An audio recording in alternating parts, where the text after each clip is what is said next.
What's up, my Archmage's Chaos, your King of the Night, Vincent Valentine EX Turk, and we're here with another Final Fantasy topic and discussion.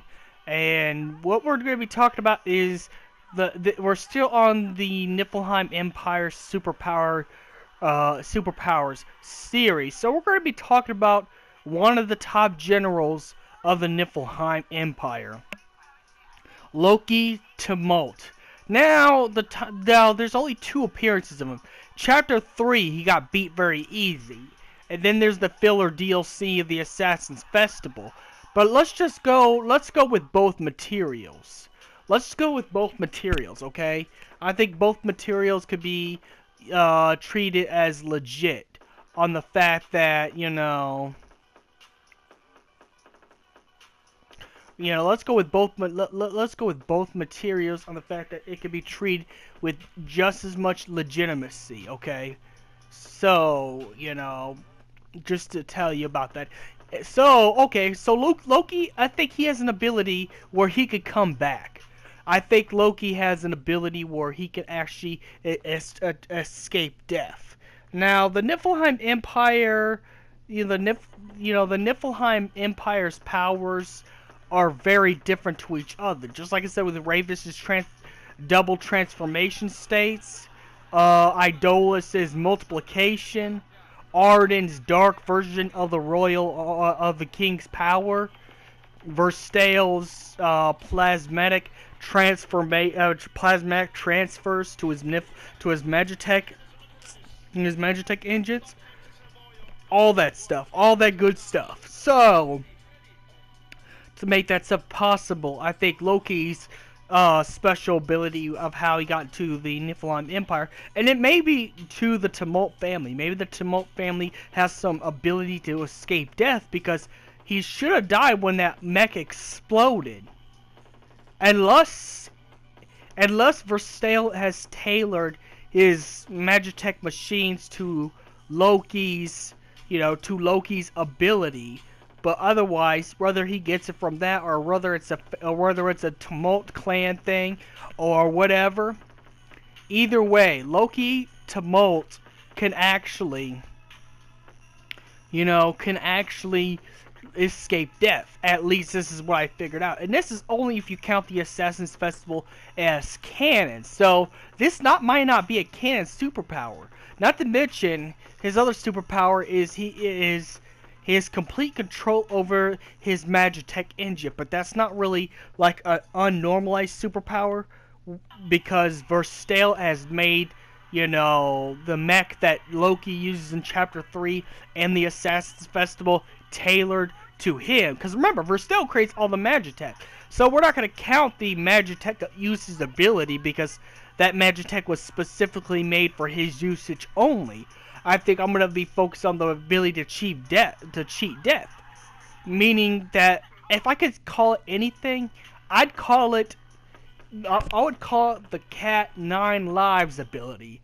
That's what I'd dub it as. Because there's no way he should have lived. And you didn't see him jump out of the Magitech and run away. Or maybe he must have ran out or if he escaped, then he must have did it under the smoke screen, and ran as fast and hid somewhere for a while until you left, and then just went, back to the Niflheim, back to Gralia to get another Magitech engine to take them on. And that's if you count the thing as actually part of canon. Now, I really can't take the thing and call it canon on the fact that,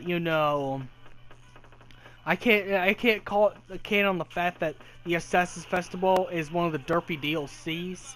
And derpy story DLCs are actually just filler, if anything else.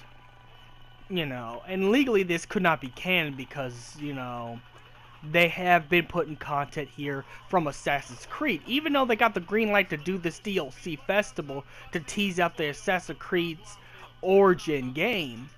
But if you're going to count it as filler, as canon, let's just say you got headcanon, and headcanon could be just as important as regular canon too. Headcanon is just only fans' perspective. Just like it is with how it is with Star Wars and Star Wars Legends, where people think the Legends ones are not canon just because Disney said so.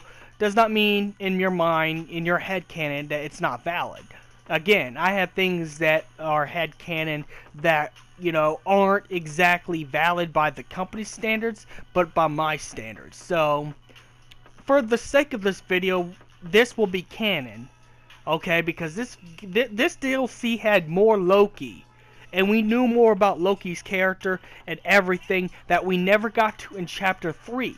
In Chapter 3, they cheated us out of who Loki was. He just came out of the sky and, you know, and just talked about Korg the Immortal and how his legend's going to come to an end, and then attack Noctis in that mech that Verstale made for him. So that was it on Chapter 3. So for the sake of this is going to be headcanon. This is going to be headcanon right here I'm using. So, yes.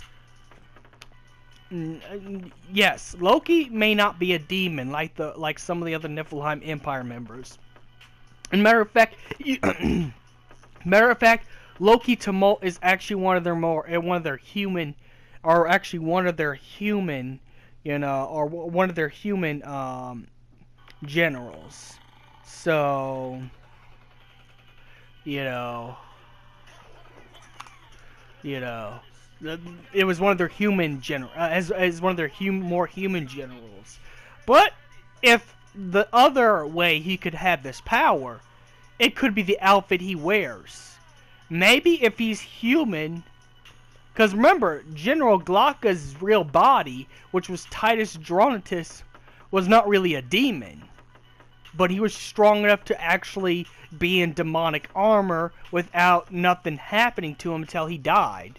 And then you saw the purple things on Glocka's face. So I think it's 100% possible that maybe Loki was, I don't know, maybe Loki's family was kidnapped by the Niflheim Empire, being immigrants, and then Loki, as a baby, was taken to the Niflheim and experimented on, just like Prompto, except trained under the Niflheim Magitech, one of the Magitech facilities, to be strong enough to be able to wear his armor. Of course, his armor is lighter than Glocka's. General Glocka's armor. You know, General Glocka's armor was demonic based, completely demonic based, since it controls the diamond weapon. Meaning that, you know, Loki Tumult is actually a weaker version of Titus Dronitus, aka General Glocka. You know. But he's still strong enough to wear his Niflheim general armor, and strong enough to control his Magitech mech that he uses against Noctis a couple of times in the series.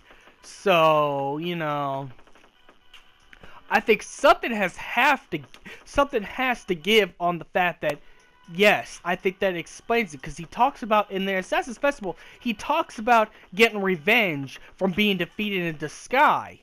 So, I don't know, could it be possibly canon? Because, I mean, I know it's not, but the way he talks about being defeated in the sky by Noctis means he remembers that event, meaning that this happened right after that event. This happened right after that event. So this would have to be during Chapter 6, you know, before they go out and fight Aranea later on. So, and probably to get them strong enough to fight Aranea, in my headcanon, they probably have to do the Assassin's Festival, fight Loki, and he gets stronger from Loki. And at this point, Loki is defeated and officially dead at this point now. But Loki, I think he was trained in his ability. Whatever for his life ability is, where he could cheat death once, then there must be an ability that they put in him, even though he's a human being. Remember, even the human beings in the Niflheim Empire aren't weak, considering the fact Ravus actually started out human, even with the modifications to his arm and legs, and then General Glocka was actually human in a demon suit.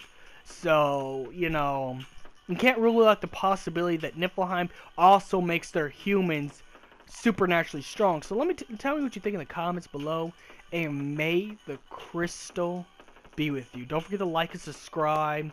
I hope this monetization thing's over.